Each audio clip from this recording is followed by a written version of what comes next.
Bismillahirrahmanirrahim. Assalamualaikum warahmatullahi wabarakatuh.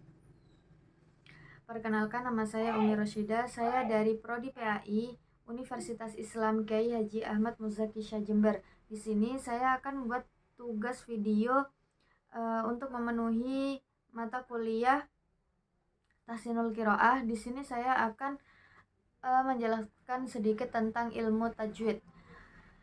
Pengertian ilmu tajwid. Kata tajwid berasal dari bahasa Arab jawada yujawidu tajwidan, yang berarti memperindah atau membaguskan. Secara istilah, ilmu tajwid adalah ilmu yang mempelajari secara melafalkan huruf-huruf Al-Quran sesuai dengan makhraj, tempat keluarnya huruf, dan sifat-sifatnya, agar bacaan Al-Quran menjadi benar dan indah sebagaimana dibaca oleh Rasulullah SAW. Imam Ibnu Al-Jazari, seorang ulama besar dalam bidang qiraat dan tajwid, menegaskan wal akhdu bit tajwidi hatmun lazimu man lam yusahhahil qur'ana asim. Artinya, membaca Al-Quran dengan tajwid adalah kewajiban yang harus dilakukan. Barang siapa membaca Al-Quran tanpa memperbaikinya, maka ia berdosa. Nah, dari penjelasan ini dapat dipahami bahwa tajwid bukan sekedar memperindah suara, melainkan kewajiban untuk menjaga kebenaran bacaan Al-Quran agar tidak mengubah makna. Sejarah terbentuknya ilmu tajwid. Pada masa Rasulullah SAW, tajwid belum dikenal sebagai ilmu yang berdiri sendiri.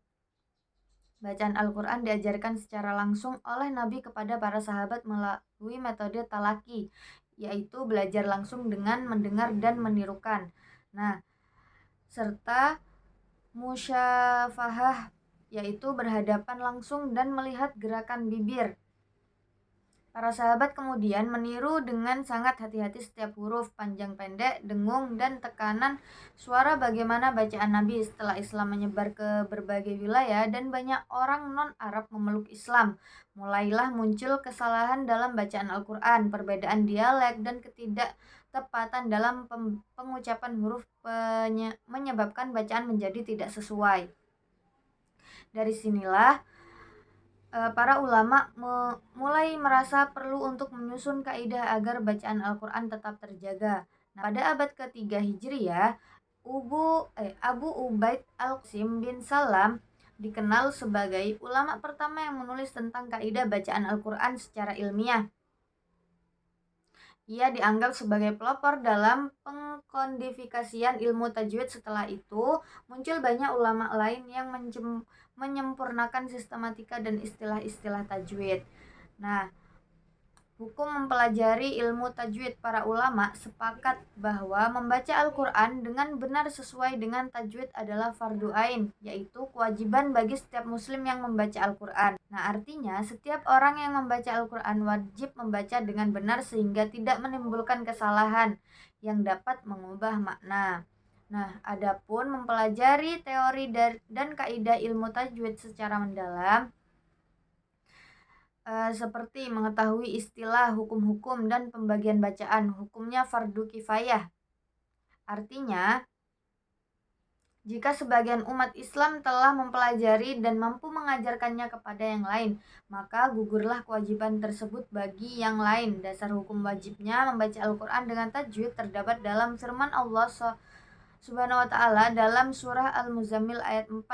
Bismillahirrahmanirrahim. Warattilil Qur'ana tartila, dan bacalah Al-Quran itu dengan tartil atau perlahan-lahan dan benar.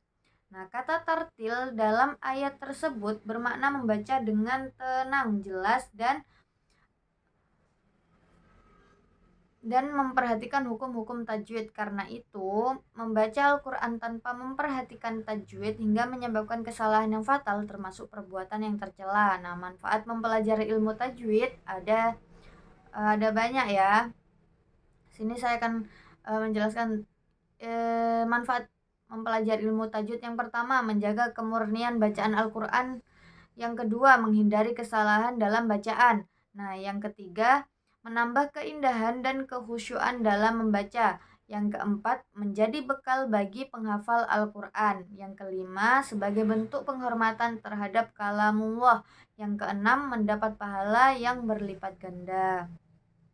Nah, dari penjelasan materi di atas, kita bisa mengambil kesimpulan bahwasanya ilmu tajwid merupakan bagian penting dari ilmu Al-Quran yang berfungsi menjaga bacaan agar tetap benar dan indah. Ia tidak hanya bersifat teknis, tetapi juga spiritual karena melatih lidah dan hati untuk menghormati firman Allah Subhanahu wa Ta'ala. Oleh sebab itu, setiap Muslim hendaknya berusaha mempelajari dan mengamalkan tajwid dalam bacaan Al-Qur'annya sebagaimana para sahabat belajar langsung dari Rasulullah SAW. Nah, dengan tajwid bacaan menjadi benar, makna terjaga dan pahala berlipat. Mungkin itu saja yang bisa saya sampaikan. Kurang lebihnya saya mohon maaf. Wassalamualaikum warahmatullahi wabarakatuh.